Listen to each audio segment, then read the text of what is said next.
So ayun, ako nga po pala si Richard Retada ng BSIT 3F. So gagawa tayo ng peer-to-peer connection using fiber optic cable. So first, maglalagay muna tayo dito ng dalawang PC. Ayan, lagay natin siya dito. Tapos, itong PC na to, lagyan natin siya ng itong cable na to. Itong fiber.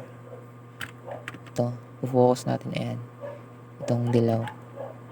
Then, connect lang natin silang dalawa using fast internet. Ay, wala pa. So, bali sa PC, i-configure muna natin siya. Off natin. So, palitan natin ng pang fiber optic cable port. Ito, tanggalin natin to. Piliin natin itong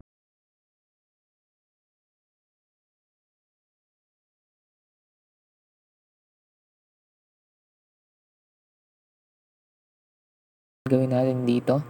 On, off, tapos drag and drop. Then, drag and drop. So, yun, X natin. So, maglagay na tayo ng fiber optic cable between these two PC using gigabit internet 0. And, so, ayan, magkakonect na silang dalawa. After nyan, reconfigure natin yung IP configuration. Ito. So, naka-static siya. Bali, ang IP ko dito is 192.168.1.101. Then, enter. Yan. Default gateway 0.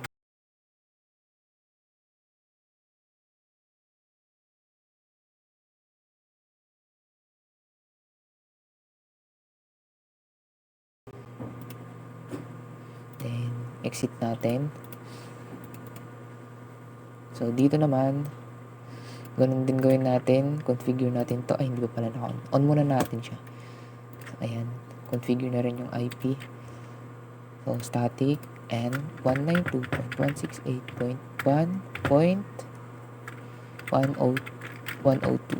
Then, enter natin. Then, yan. Okay, yan. Then, punta tayo sa may command prompt. Yan. I-ping natin siya kung nagre-response.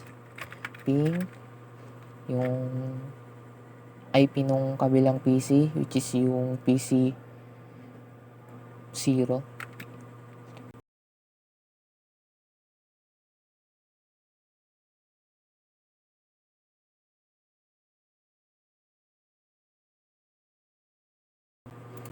Then, exit na natin.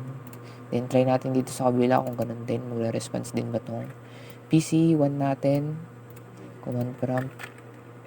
Ping 192.168.1.101. So, ayan. Enter natin. Oops. 102 pala yung kabila, no? Ayan. Ping 192.168.1.102. Ayan, nagre-response sila. Kahit sa sarili din nila, nagre-response sila. So, try natin itong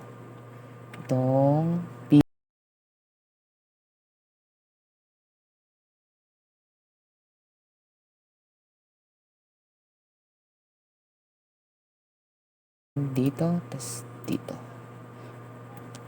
Ayan, makikita nyo dito, successful sa real time. And sa simulation niya, try natin.